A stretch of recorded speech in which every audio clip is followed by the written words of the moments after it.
Uyu mwana bwaberanga yekyanze umuzimu kyamamwe sotinge kuba bwoto kikola kibeera kiswaza ne mama obeera omuweebude nawe swabra Bobi bwaberanga yekyanze umuzimu kyamamwe sotinge munange bwoto kikola kiba kiswaza nabe Buganda obeera otuweebude okitegede munange.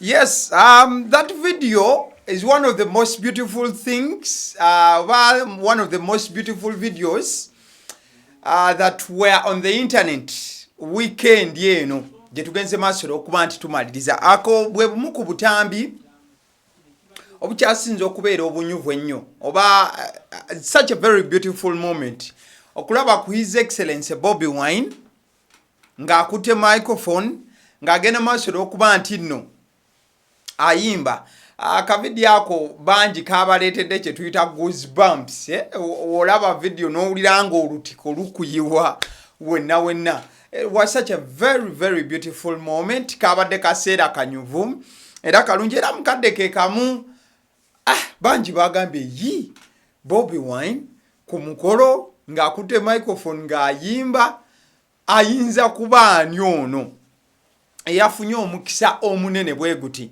Oyo no yabadde mwana mulenzi amanyiddwa nga Bobi Giant wamu ne mwana muwala amanyiddwa nga Swabra Kiganda gwe gwabadde omukolo. Abo nno bantu nnyo ba His Excellency Bobi Wine naddala mu nsonga ezikwatagana ne struggle. So His Excellency Bobi Wine yamaze okugenda maaso n'okubanga bano abayimbiramu mu ssanyu ery'ekikula ekyawaggulu yagenze maaso n'okuba nti abawa obubaka. Oyagenze maaso n'okubanga abakoshoninga ku kiki kye bayingiddemu n'okubeera nti katala lyabwe okubeera nga bakiyimirirako.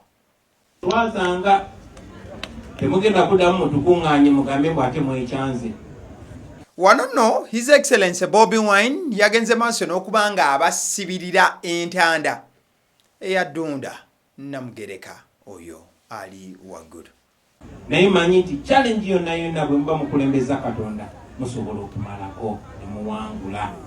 Mukaddeke kamu mwana omuwala amanyiddwa nga Swabra Kiganda oyo His Excellency Bobi Wine yamusabikiddeyo obubaka obubwe ye nga ye ku sport era obukiikirira ffenna mu buufu obwo.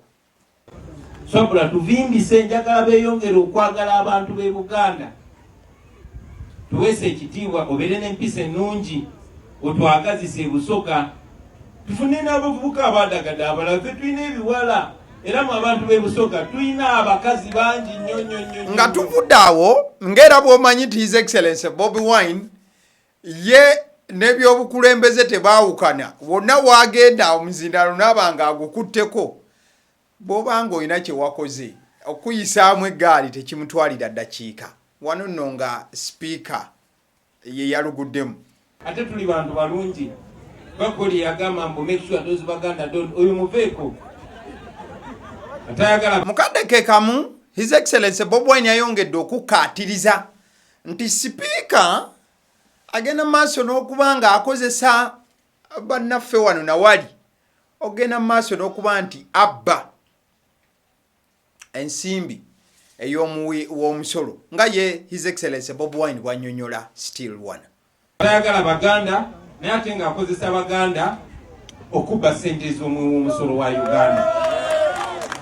Neweebuuza nti oba kati bo bali balowooza batya. Nga tukyasimbye essira ku bigambo ebyo nga tetunnaddayo ku byaddiridde ojja kujjukira nti His Excellency Bobi Wine y'omu ku baabadde ba whistleblower oba abasinze okubeera nti beenyigira mu mbeera y'okulabisa speaker ku katambi akagenda maaso okubanga kafuluma wali ku parliament akaalimu ebigambo ebigamba nti make those Baganda don't na n'ebisigadde. Bobi Wine yakuba omulanga gw'amaanyi era n'awandiika obubaka obwali obuwanvu ennyo ng'avumirira speaker mu buufu obwo. So yafunye omukisa kwegenda maaso n'okubanga ayisaawo obubaka obwo wabula buno yabuyisizaawo ku mukolo ogwa Bobi Giant era muna struggle munne era nga obukolo wabadde ogulaba nti gwabadde gwaba struggle okusingira ddala. Mukadde awo Bobi Wine we yajjukiridde nti tetuli kulaale tuli kumukwanja naye tuli bantu balungi bannange banange tubagaliza obufumbo bulungi nga mbadde nkunyonyolako emabega wali nti omukolo gwo gwabadde gwa struggle ne His Excellency Bobi Wine kino yagenze maaso okubanga kinotifyinga era nanoganya twagala muyingire mu Uganda empya nga mumweteeseteese. You are now an official couple. N'ekitiibwa kye tubadde tubawa kigenda kweyongeramu.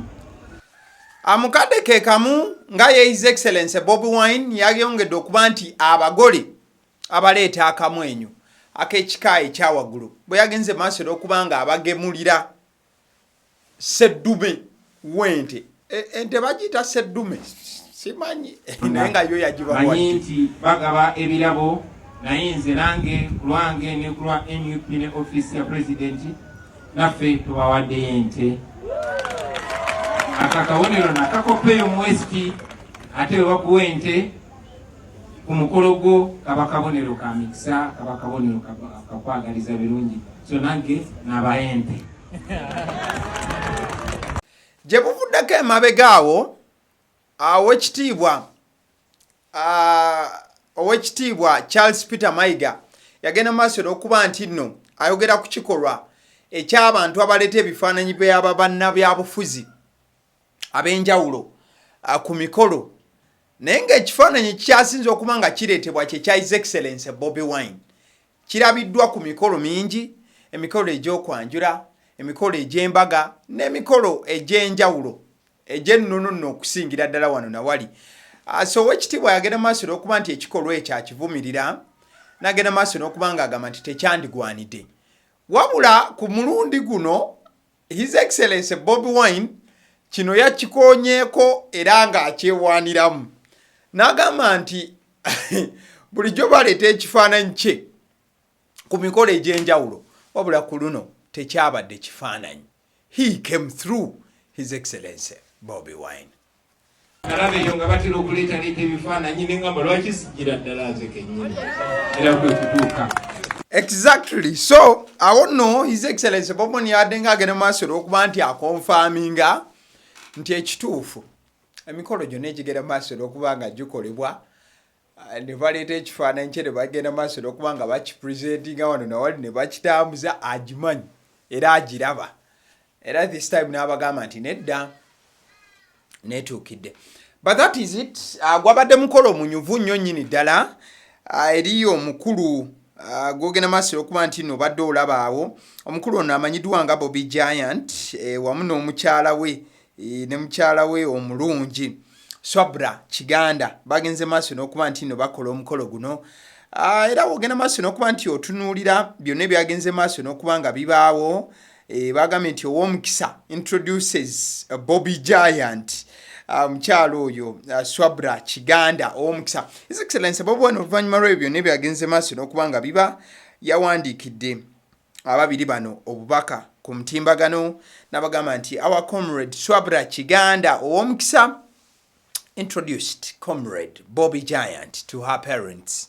I appreciated them for their great contribution towards the cause of freedom and democracy in our country, wishing them a very happy marriage. Ngagenda maaso okuba nti annyonnyola nti Swabra Kiganda ow'omukisa yagenze maaso n'okuba nga ayanjula mwana mulenzi oyo amanyiddwa nga Bobi Giant mu maka g'abakadde be era n'agamba nti yagenze maaso n'okuba nga ye His Excellency Bobi Wine abasiima nnyo nnyini ddala olw'okuba nti demokrasiya w'eggwanga lino n'eddembe okuba nti balirwanirira ekyo bagenze maaso okuba nga bakiwomamu omutwe era n'agamba nti nno ye nga His Excellency Bobi Wine bano agenda maaso n'okuba nga abaagaliza obufumbo obulungi mu buufu ofaananako bwe butyo. In fact mwamuwulidde bulungi nnyo nnyini ddala wali yagambye nti awuliranga yandyetaaza ababiri bano banagenda maaso okuba nti obufumbo bwabwe butojjera ayagala bazaaleyo n'akaana bakatuuma erinnya lya Bobi. So Bobi Giant, Bobi mukyala ne Bobi omwana. But era still moments oba ebigenda maaso okuba nti bitambula mu ggwanga omuwuliddeko nga omuliro agukasuka aguza ku parliament olw'ensonga z'emmwanyi ezikyagenze maaso okuba nga zikwata akati ye Bobi Wine yalagidde ddala nti si musanyufu eri sipiika yadde eddakiika emu oba endala era essaawa yonna bakwongera okuba nti akaliro bakongeza okulaba nti ensonga ezikwatagana n'emmwanyi tegenda maaso nakubanga ekwatwako wadde okudobonkanyizibwa yadde mu mbeera emu oba endala. Mukwano gwange agenda maaso n'okuba nti olaba eddakiika eno. Omukutu gw'oliko si mulala gwe guno gwennyini ogwagaliwo ali mu maaso go yenze abasiddi omusunsuzi. Genda maaso n'okuba nti vidiyo eno ogirayikinga. Like this video. Thank you so much. Weebale nnyo nnyini ddala.